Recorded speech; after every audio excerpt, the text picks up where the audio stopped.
Welcome to Corporate Law Lab. I'm your host, Neil Taylor. Today's episode is another in our new series that we've started on the business of law and talking to various law firm leaders. Really enjoyed our conversation with Ken Van Winkle. I worked in Lewis Roca, the firm that was the predecessor to his current firm, Womble Bond Dickinson, and I've known Ken for quite some time. It was great to catch up with him. You'll notice that the audio is about to get a lot worse than what you're hearing right now. It's not terrible, but it's not up to our standard. We understand what the problem was in this one. We'll make sure that it doesn't reoccur. And we hope you really enjoy the episode. Thanks. Bye. Go ahead and get started. I don't think I knew when we met probably 40 years ago that you'd gone to Texas Tech undergrad. Are you from Texas? I was actually born in El Paso, Texas, but when I was 2, I told my parents it was time to go, and we moved. I lived all over the U.S., mostly in the Northeast, and in Europe as a child. Time to go to college, I was living in Ohio and had no commitment to any school or location.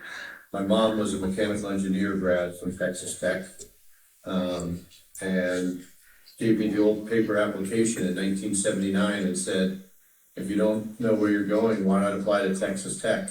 I'm like, that sounds pretty cool. Why not? So I applied and got in, and all my friends were going to Miami of Ohio or Ohio State or Bowling Green. And at 18 years old in the late 70s, going and doing something adventurous and seemed like the right thing to do. What'd you study there? Political science. So, as I say, I came out of a technical school with a science degree.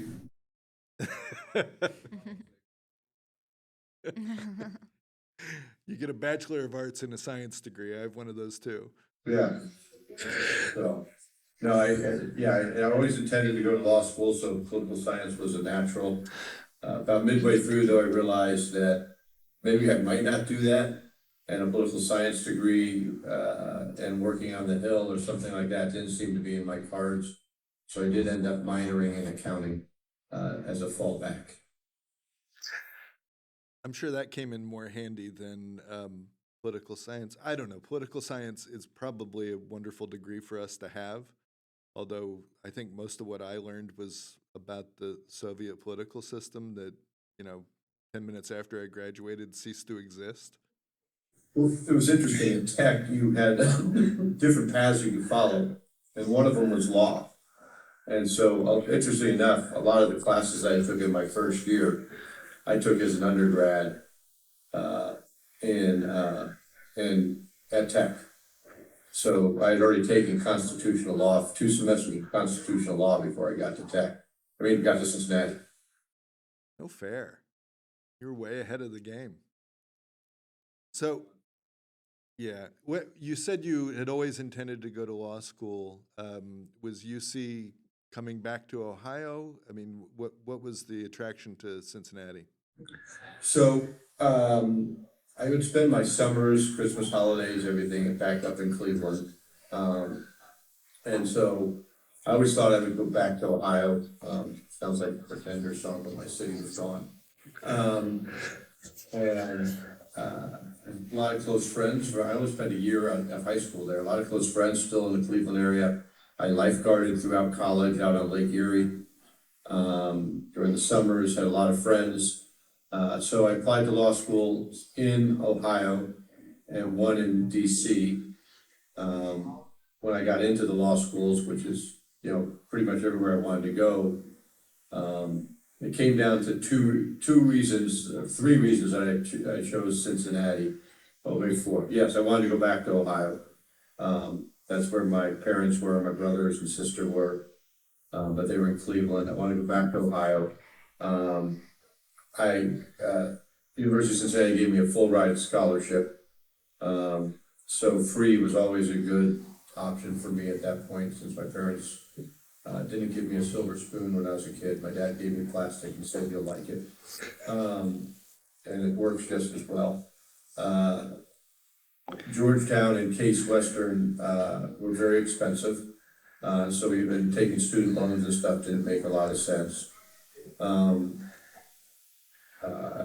Cincinnati was one of the top 2 or 3 law schools, if not, in my mind, the top law school at the time in Ohio. And small classes and made sense. And I was dating a girl who was going to Miami of Ohio. So, now it depends on which order, some people might put that in a little different order. But law school lasted 3 years, the relationship lasted 3 months, so. But but all the other reasons for making the choice for Cincinnati, were right on. So how was you'd already mentioned that you, I guess, felt fairly prepared from your undergrad to start law school. How was the transition to law school for you, given that you went straight through and didn't do anything in between? Interestingly enough, I kind of regret not having done anything in between, because now, 38 years later of working and not having done anything in between that either, taking a year off or a gap year, I'd take one right now if I could.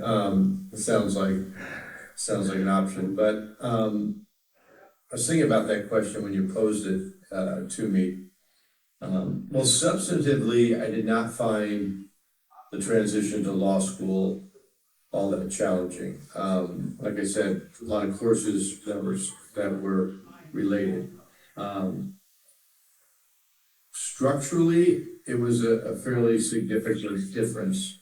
The Socratic method, though used somewhat in undergrad, was kind of unique, rather than lectures at you. Being prepared and getting in there. I went into real estate law because I never wanted to stand up in court. In fact, I've never been to court as a lawyer. The idea that you have one shot at a grade was daunting. And I was always used to able to mark myself and my progress, and make adjustments. And the self-discipline, the need to study when perhaps you don't have a test till the end of the semester, to have to sit down and do it, was unique. And then lastly, the volume of work, the workload, was quite different and hard to get used to. And I guess also living in a place where it snowed, it's quite unique, to walk to class stuff. But no, so it's more of a structural change, a process change, and learning to be a little bit more self-sufficient, disciplined. I think it's a progression down. High school, you were really coddled. College, you were pretty much taken care of. And by law school, it's like, okay, you're out of the nest, go take care of yourself. Right. You said you didn't ever want to be a litigator. Did you discover that? Did you always know that, or is that something you discovered in law school? No, I always knew that. One of the reasons I considered law school is I had an uncle who I admired, was a transactional lawyer, and no longer has his bar license, but so it's another story for another day. But was somebody I admired, and was a transactional lawyer, and always had the nice suits and carried himself, in a way that, just sort of impressed me. Had really great stories about working in New York and London, and just, kind of that surface stuff that, interests a young man. The accoutrements that go with the perception of the practicing lawyer in the corporate field. And I always kind of thought in the back of my mind that law was a way, with a law degree, you could do business. With a business degree, you can't practice law. And, Cincinnati at the time, and I think it still might, had a joint JD MBA program. Still does. We considered that, but after my first semester, I'm like, I can't do 3 more years of school. I need to keep moving. Right. Did you enjoy law school? Very much so. I would say, as my schooling years go, it might be the most enjoyable 3 years of my schooling years. If I compare high school, college, and law school, I think that had a lot to do with the school. It had a lot to do with my classmates. It had a lot to do with the professors and the administration. It had a lot to do with the location, which I'm so glad it stayed on campus.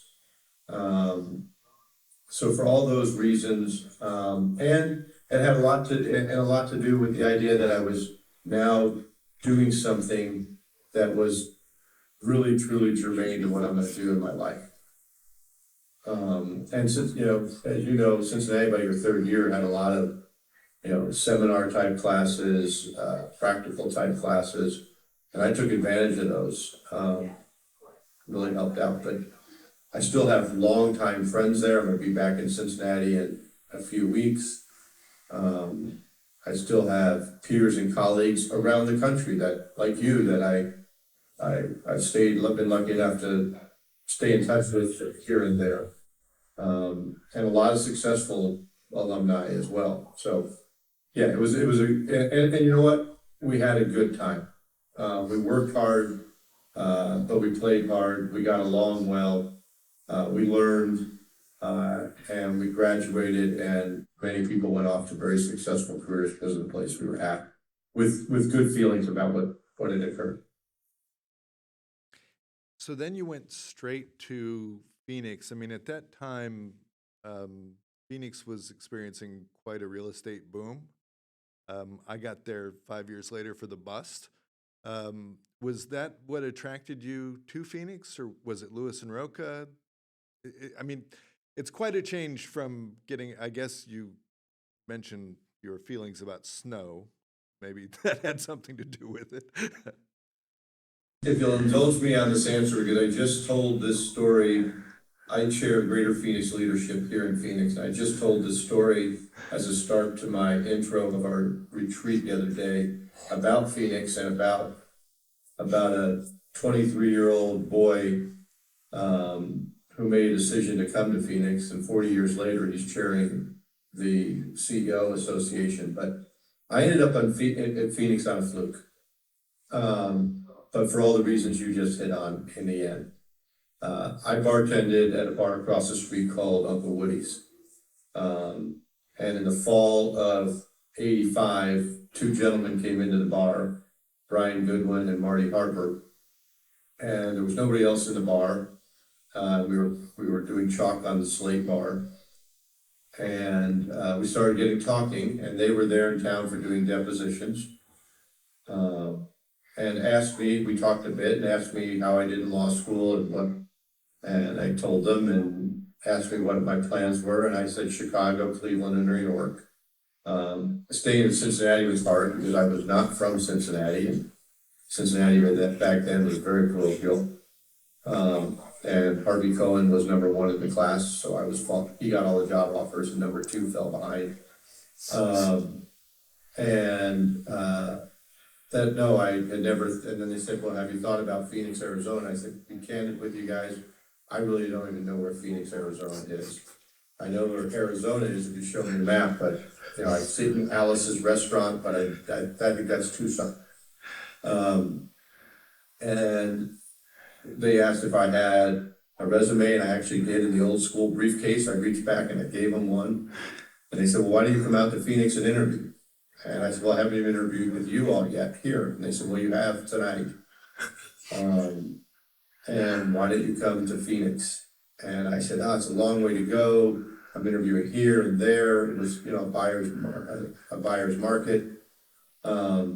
Basically gone all of October. And they said, well, you can bring a significant other. And I said, what the heck is that? And they said, a girlfriend. And I said, well, what makes her significant? And they said, well, how long have you been dating? And I said, 3 weeks. They said, perfect. So I ended up flying out to Phoenix with a woman by the name of Carol May now. And we interviewed and spent the weekend, and the ball got rolling from there. I got the job offer. Just like law school, I got the job offer. It's lasted 40 years. The relationship lasted another 4 weeks. And I came out for the summer, which I think you did as well, Yeah. Neil. And if you can survive a summer, you can survive Phoenix. At least you think you can. And I had a non-air conditioned Chevy Cavalier that I had driven out for the summer. And I came back and I really started thinking about it. I interviewed again and had offers at Squire and Jones Day, and interviewed in the fall. And I decided to go to Phoenix, and somebody asked me why in my class, why would you throw all that away to go to Phoenix, Arizona in a firm called Lewis Roca? And I said, Phoenix is a meritocracy. I don't have a surname. Like I said earlier in this interview, my dad gave me a plastic spoon, not a silver one, which meant I had a tool to do things with. And if I go out there and I work hard and I get involved and I stay connected and I meet people and I put in the time, energy, and effort to be a success, I think I can be a relatively big fish in a fairly small pond. And that was my speech the other day. 40 years later, that has all come true. And my mission now, as I told the group, is to make sure that remains true for the next generations. Yeah. So that's, yeah. So I did not come out here to be a real estate lawyer. I did want to be a transactional lawyer. As you know, it was a firm that had a relatively small transactional practice, so that interested me as well, which meant opportunity. I've always been kind of it's taken as a negative word, but I mean in a positive way. I've always been an opportunist. Look for opportunities to fill a gap, to meet a need, help yourself get through something. And that's why I've, 38 years come August 19th, I've been a lawyer at the same firm. It's merged, but it's the same firm. Yeah, my story was somewhat similar, at least the Brian Goodwin part, except that year he was, the associate that he brought with him was Janet Napolitano. And I'm like, my God, this firm must be incredible if this is what the associates are. Of course, there's only one Janet Napolitano, but still, it was a great firm. He was just a panelist at our summit last Thursday for Greater Phoenix Leadership. Awesome. It's great she's still doing well. So you said you didn't necessarily come to be a real estate lawyer. How did you choose real estate as your practice? Was it just that was what the firm needed at the time, or was it something you particularly pursued? The firm needed it. You were right that Phoenix, again, was a boom town in real estate. It was about a little over 1 million people at the time. We had a number of real estate lawyers at the firm. I didn't perceive Phoenix, and I probably still don't perceive Phoenix as a great corporate practice jurisdiction. I know that's what you did, but big M&A transactions and stuff, it's all on the sell side typically here. And I looked at it as, look, it's an asset that exists here. It's an interesting field and practice. The law is old and stayed, so it's easy to apply. And there'll be a lot of clients, so I did it. And it was great for the first 3 years. And then the Barron's article came out and talked about how Phoenix, Arizona was a bust market, and the real estate market and the SNL crisis, it all came crumbling down in the early 90s. Yeah, when I got there, I started in the litigation side, and most of my first 3 or 4 years there, it was all the aftermath of the SNL crisis. That's what I did the whole time I was there for the first 3 or 4 years. And actually even up to the point when I left. So how would you describe the firm culture when you joined, and how did it change over time? I pondered that question when you had it there. Let me go with what is similar. It is a place that puts professionalism over profits. And the reason it does that is because profits flow from professionalism. Um, as Orm Lewis said to me one day, you always have to carry yourself as a Lewis Roca lawyer. And no matter where you are, what you do, you're a professional out there. And you treat people professionally, and people will treat you that way. And whether you're here in the office, you're out at dinner, you're at a party, you're playing a softball game, you always carry yourself that way. And so it's always been professionalism over profits. It doesn't mean we haven't been a profitable entity and we haven't done extremely well. But I think because of that, we have done that. It also leads to making right decisions, making the proper decision, making a decision without consideration to how does it benefit you, first and foremost. People first organization. I always felt like I was cared about. I always felt like I was cared for. I would always felt like my journey and where I was going was supported and respected. And I think we do that to this day. We have a set of core values, respect, that I think continues. People at now Womble Bond Dickinson don't work for each other. Everybody works with each other. The runner that's running used to run your package down the hall is just as important to the process as the lawyer who's that day speaking in the courtroom. Without one or the other, the operation doesn't work. So we still do that. We still respect each other and appreciate each other. Transparency. We've always been an open firm.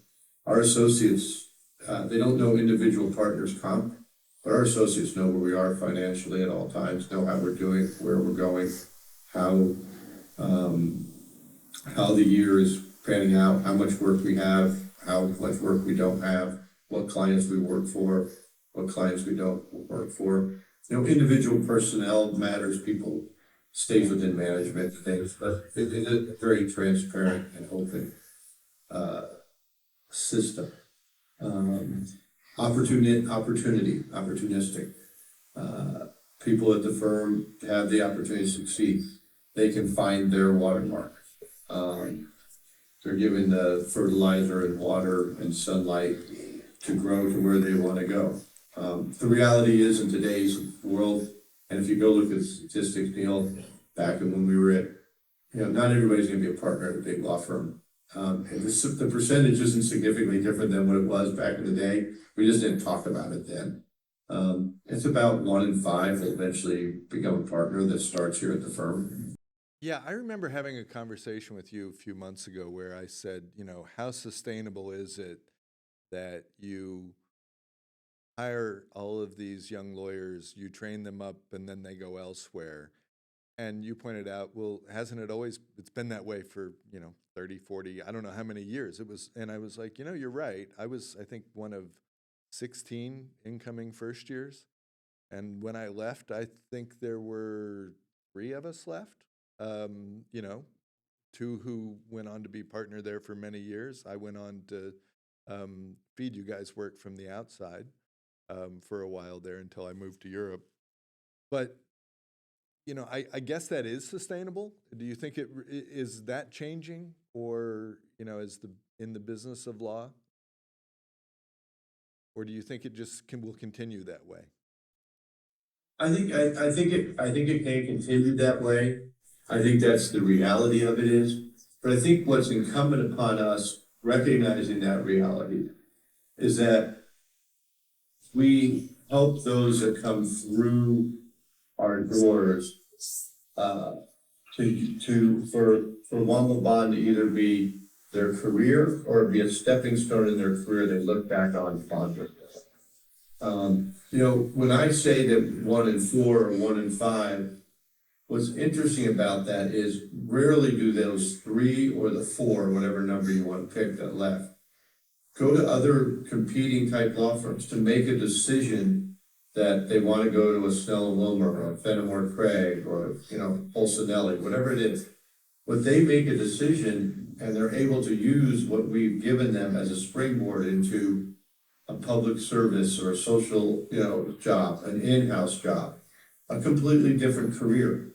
And, life not long enough as I'm getting older, but life's long and careers are long. And you want those people to look back at their experience at the firm fondly, and want them to think highly of it, and want them to ultimately someday potentially be clients of the firm. Or if nothing else, to be ambassadors for the firm, for when they run into the next person to say, you should consider Womble Bond. So that is a reality, and I think rather than trying to stem the tide, hold back the waters, which is always, it's a metaphor that's, very, very poignant when you think about it. It's hard to hold those waters back. Maybe what you do is you divert them and you control them, and you use them in a way that are beneficial to the organization long term. And so the one thing that is different that you're asking, if as we go to it, and probably the one that I miss the most, is the personal touch. When you get, I always pride myself as managing partner when it was Lewis Roca, even when we were at 275 lawyers, that I pretty much knew everybody, literally knew everybody, at least on the lawyer side, where they lived, were they married, did they have children, how were things going, were they having struggles here and there, how, I would attend a funeral of a parent, stuff like that. That kind of stuff that was inside and outside. 4 months into the merger as vice chair, I'm trying to do that. I spent last week in our Houston office. I try to develop the ties that bind. People can get a paycheck anywhere, but do they feel like they're part of something? Do they feel like they want to have a relationship with the people? So I still try to do that. It's just a bit harder. It's just a little bit more impersonal. But at the end of the day, if you stay true to our core values that are more important, some of the stuff will fade. Administration is different. That's for sure. But the only constant in the practice of law is change. And you just got to embrace it and enjoy it. So you became managing partner after about, I think you'd been there about 15 years. Which seems like a long time, but meant you were managing partner, you probably weren't, you were around 40? That must have been, I know in my own career, when I was similar age and was given an entire department to run, most of the people were older than me.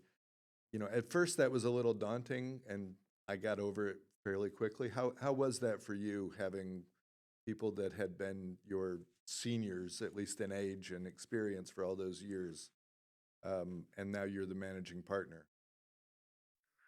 Yeah, it was, well, it's a bit naive.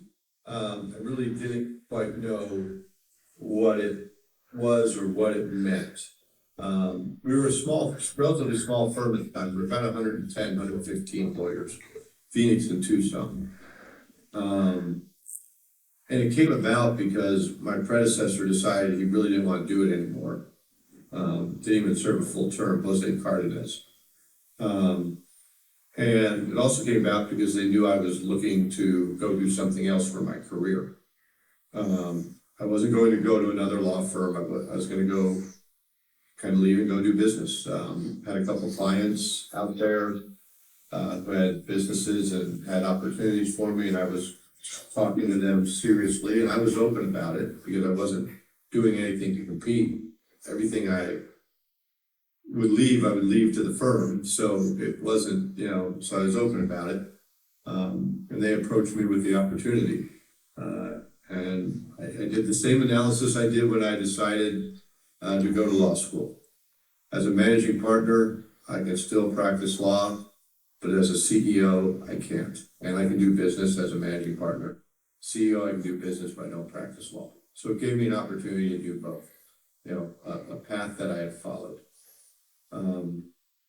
But yeah, stepping up there the first day, I still have on a file back my 10 commitments to the firm and my goals and objectives as managing partner.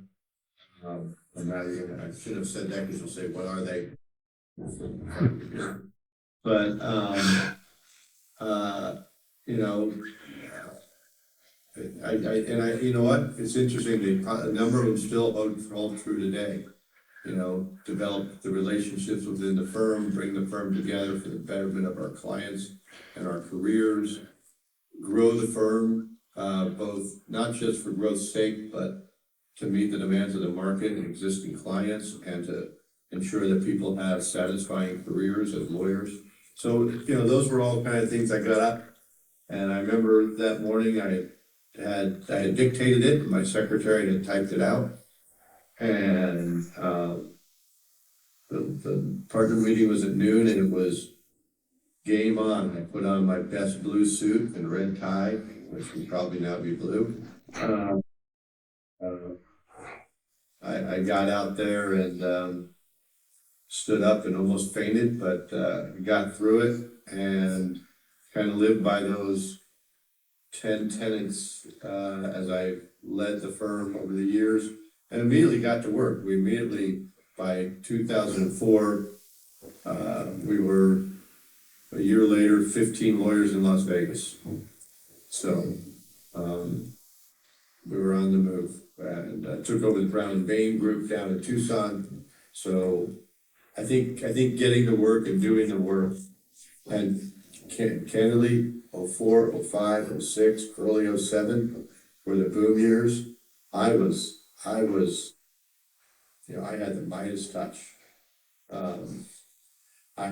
Profits grew every year exponentially. People were making money. We were finishing compensation. We had $1 million or $2 million still we hadn't doled out. And then, bam, I got kicked in the teeth in 2008. And reality struck.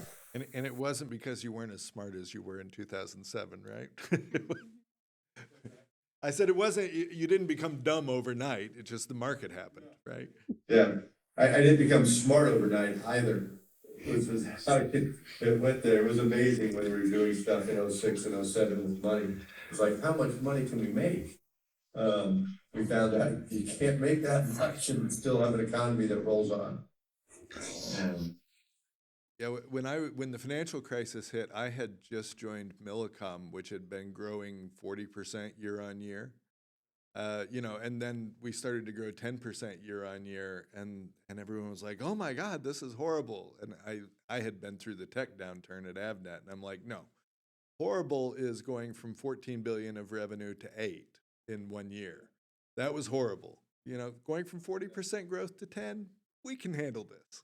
Yeah, no, it was interesting. You mentioned Orm Lewis earlier. I mean, I don't know. I never heard him say it, but I only met him a few times. But I don't know if it's apocryphal or real, but at least some have told me that Orm said anyone interested in firm management should not be involved in firm management. Did you ever hear that, and how did you feel about it? I heard that, and I heard it was Orm, I heard it was John Frank. It was lore around the firm. It did come from one of our forefathers, if you will, of the firm, and it was out there. I think the answer to that is you have to look at the motivation of the person and where they're coming from. I think a lot of people who are not having the success that they expected as a practicing lawyer think that the answer to their deficiencies is law firm management. And I think there are people that gravitate towards that because they just have become frustrated with the process of developing business, minding and binding clients, the demands that are put on you outside of the 9 to 5, the difficulty and the grind of it. So I think that's why they say it, and it's kind of a way to transition your career. But the problem you have with somebody like that is they don't have the empathy, they don't have the ability to understand and the ability to help lead and provide management for the true successful practitioner, because they weren't that. And so I think they think it's gonna save their career, and people are like, well, now we're paying them a bunch of money, they're making more money than when they were practicing, and they don't really understand the life. So they don't provide the leadership and the management that is necessary. And I think the other thing is, I think they look at it as opportunity to be a peer or to be within a group that are the successful lawyers. And the problem is then they really can't command that respect that they think they deserve, because respect's earned, it's not given. And so I think they have issues with that. And one of the things I've always said is you lead your lawyers, you manage the firm. Your job as managing partners to provide the matrix, the scaffolding upon which the lawyers do their practice. And to set the banks for them to go down the river while they're doing their practice.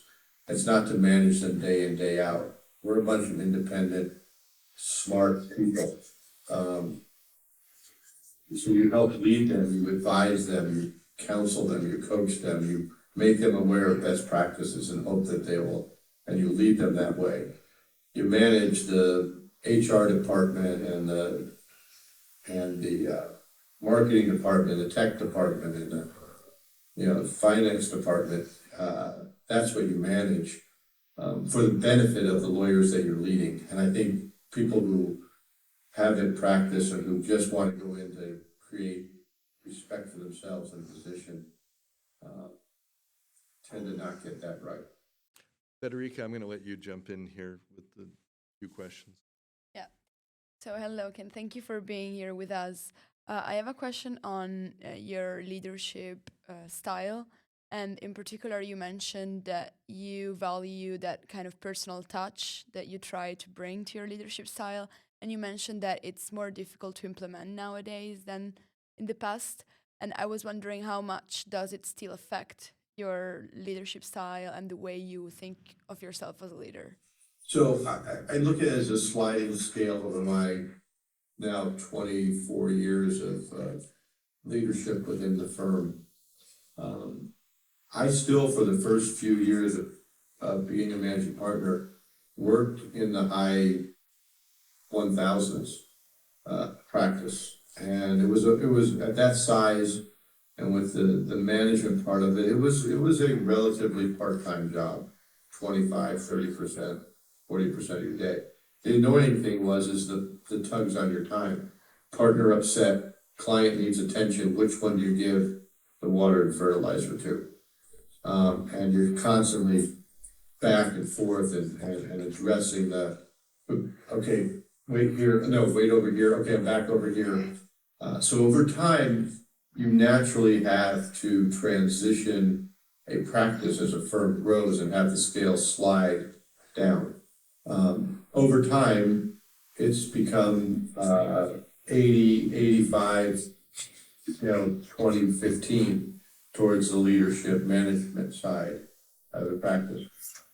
And let me correct that. I would say it's 60% management side of the firm, management leadership of the firm, 25% of managing the practice, and 10-15% of doing legal work.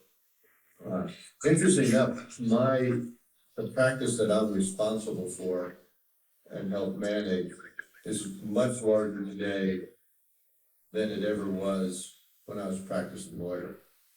I think it's because, as some have said, surround yourself with people that are smarter than you.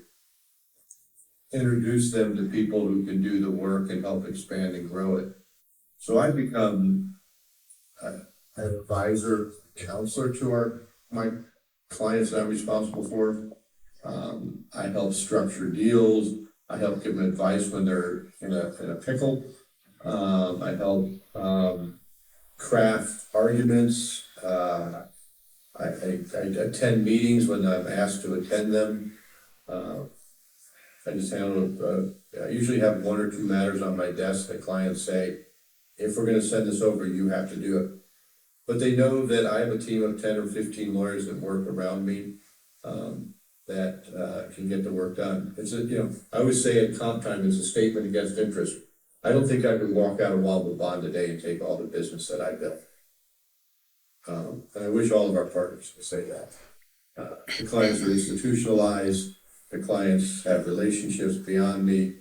I like to think that I'm still at the pinnacle and that I'm the guy. I don't know if it's necessary, I'm gonna stick with that's true today, it makes me feel good. But at the end of the day, I wish all of our partners could say that. I think the AmLaw 10-15 can say that. I wish our partners could too. And I feel highly confident if I decided today to go take a job as a professor at the University of Cincinnati Law School, that Womble Bond Dickinson would still retain all the work that I've been associated with over the years, or at least have a legitimate opportunity to retain it. And that makes me feel good, lets me sleep at night. Yeah, clear. And how do you balance that with maintaining consistency within the firm? Because I understand the need to tailor the leadership style to every single partner and to what they need and to their like listening them. But in the meantime, like there's need to be consistency. So I guess that's a difficult line to draw. I'm leading them to a goal. You know, as a leader, I have goals, objectives, strategic plans, tactics. And I guess what I was talking about just now was more about how do I lead them? How do I get them there? There's always the trough with the water, and you getting people to that trough and the drink. You're trying to get them all to the same goal, the same objectives, the same outcomes, and as an organization. But how you get each individual there, how you lead them, is different. It has to be tailored to them. But ultimately, you want them all to use a horse analogy, you want them all in the same corral. You may have to approach one partner one way and another partner another way, and you may have to walk them a different direction to get there. But you have to have the goal in mind.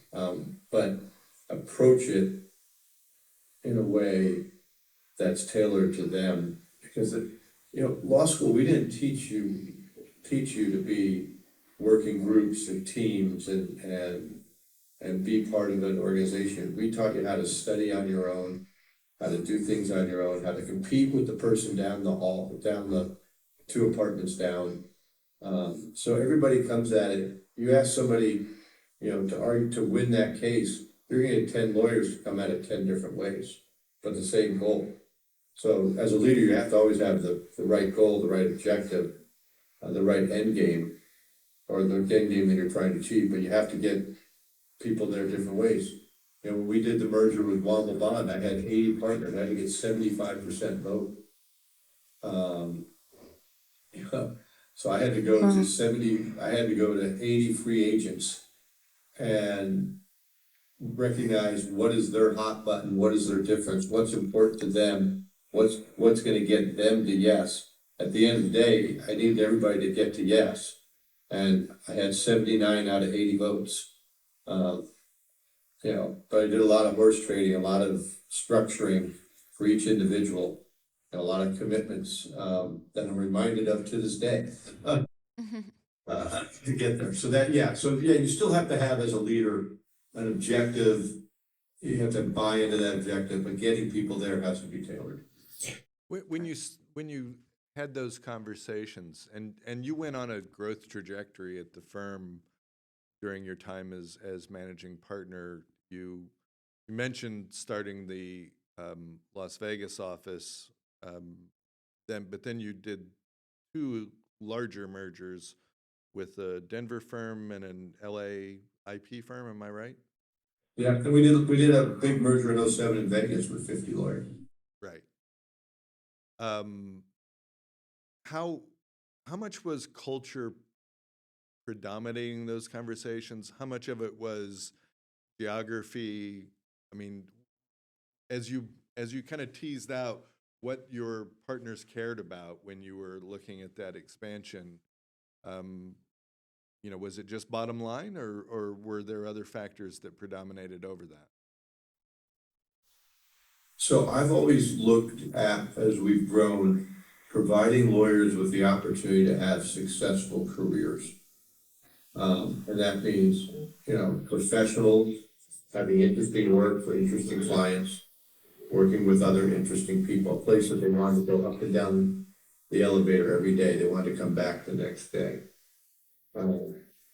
And I always believed that to achieve that, to move up market on client base, to move up market on work, you had to have a breadth and depth of practice that the client base demanded, and a breadth and depth of geography to achieve those goals. Profits fly off of that again. There are a lot of opportunities to do that, a lot. You're called on a lot, you call on a lot. At the end of the day, there are a lot of really good law firms, really smart people doing really interesting work. I'm using a lot of reallys. And, but at the end of the day, do they have, which group has similar core values? Which group does things in similar ways? Which group respects its people? Which group is focused on its clients? Which group is focused on giving back to the community? Which group does pro bono? Which group lawyers are engaged in the arts and culture? That ultimately is a differentiator. And that's when you make the decision and where you can go back to your partners and say, this meets the strategic objective of high caliber practice with great clients to help you have a very successful and rewarding career. This group needs it, but not only will they like to do that, but they do all the things that we do, like we do, and how we do it. So culture can kill a deal. Culture doesn't make a deal.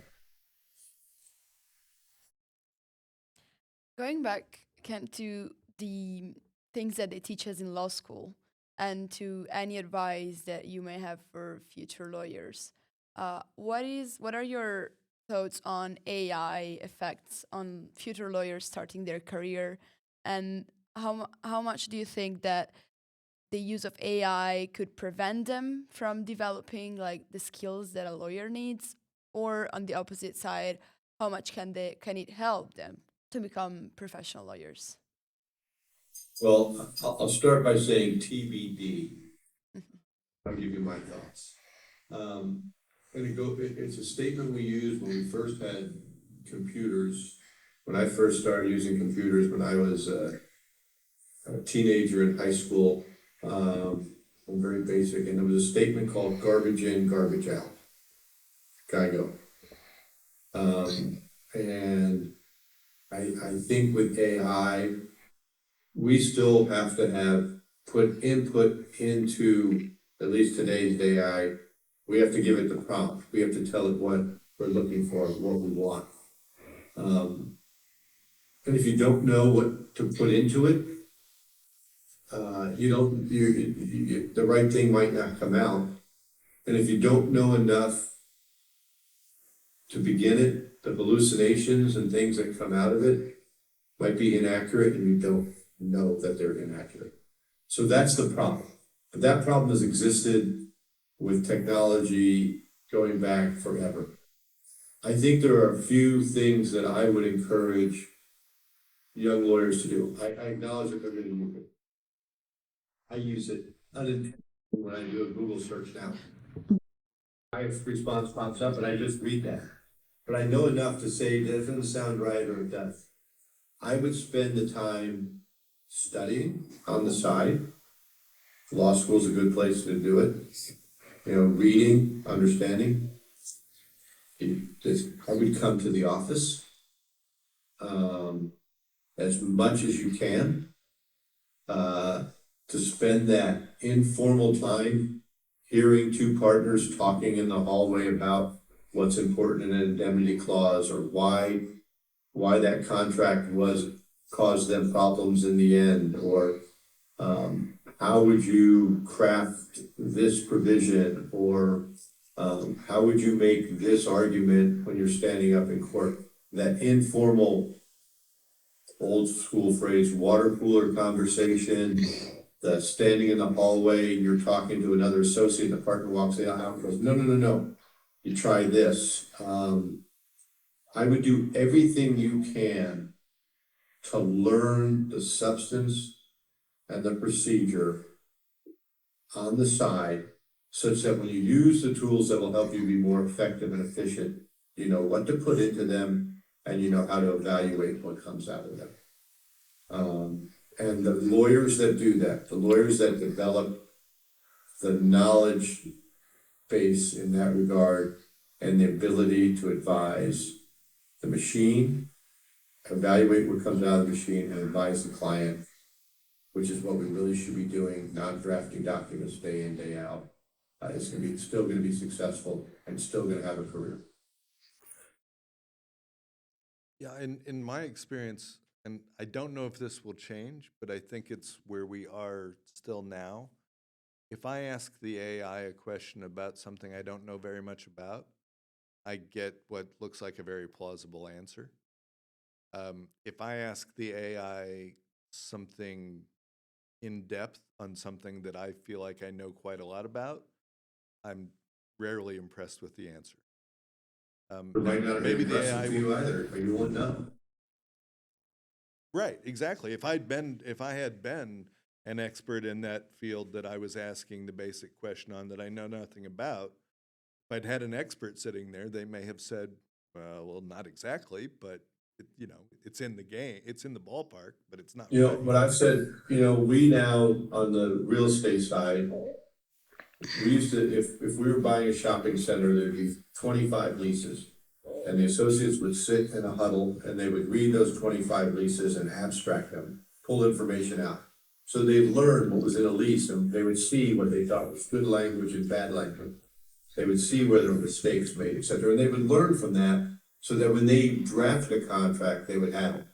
We now lay out what we want pulled out of the contracts and we shove them into the machine, not physically anymore, but we scan them all in, and the machine pops out a filled out sheet on what that lease says on each of those provisions.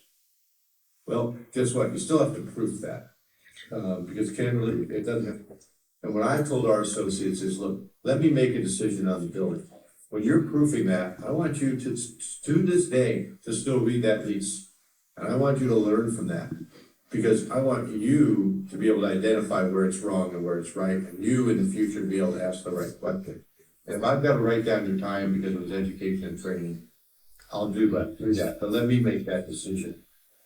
And that's the cost of training you, and we will. But study, engage, connect, and come to the office are four of my biggest recommendations that I can make. Because I'm not calling an associate that's sitting at home when we're having a water cooler conversation about an indemnity clause to say, hey, listen into this. And plus, if you're there once in a while, buy you a drink or take you to lunch. Thank you. I think we both have one question left. We've used quite a lot of your time, and we'll try and be respectful of the fact that you do still have to work for a living.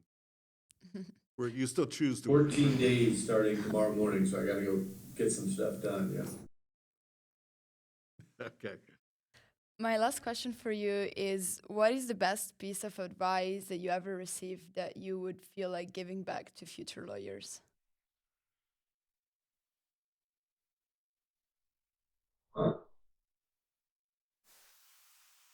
Never take yourself too seriously. I think check your ego at the door. Always be humble is how I take that. And really, never. And my dad, years ago, I was interviewing for all the jobs, I was getting job offers, and I was in the car, and since I was being cocky, and he said, never take yourself too seriously. that a lot. Thank you. And you made a comment about the leaders that do that and stuff, and the people that do that. Um, Always be humble and wise. That's a song. And I live by that hopefully every day. And every once in a while I get out over my skis and people let me know it, and I back down. Thank So you. if you could go back to, your 1L, 2L, 3L years and have a chat with the Ken Van Winkle back then, what would you say to yourself that you're worried about that you really should just let go? That's it. That I worried about then that I could have let go. Yeah. A motto that I live by now, and I'm trying to teach my kids it, is life's a journey, it's not a destination, and enjoy the ride. Enjoy everything you're doing the moment you're in. I enjoyed this. Enjoy everything, and quit chasing something out there. Because if you're chasing something, you may not get there and you'll be disappointed, and you may get there and you could have gone further. So enjoy the ride, enjoy every moment. And my son will say, "Well, Dad, then you shouldn't set goals." I said, "Objectives, maybe, but if you start hard and fast goals, if you don't get there, you're going to be bummed out, and you're going to think you weren't a success. And if you get there, you think you're successful, but maybe you could have gone another 20% further." So, enjoy the ride. And I wish I'd done that versus getting stressed out about things. There was another one that I've heard lately. Don't say what if, say we'll see. A lot of people worry about stuff because what if? Well, oh my gosh, what if this is going to happen or that's going to happen? And you don't know. And if you can reset your mind to say we'll see, it's going to work out. It may not work out the way you want it to, but it is going to work out. So take a we'll see approach, not a oh my God, what if? Because what if doesn't happen a lot of the times, as we've all experienced. Fantastic. Old man sitting here. Well, the question sort of teased that up, so not much you can do about that. I had a little fire going over again. You should have a pipe or a cigar, right? All right. Well, thank you so much for your time again.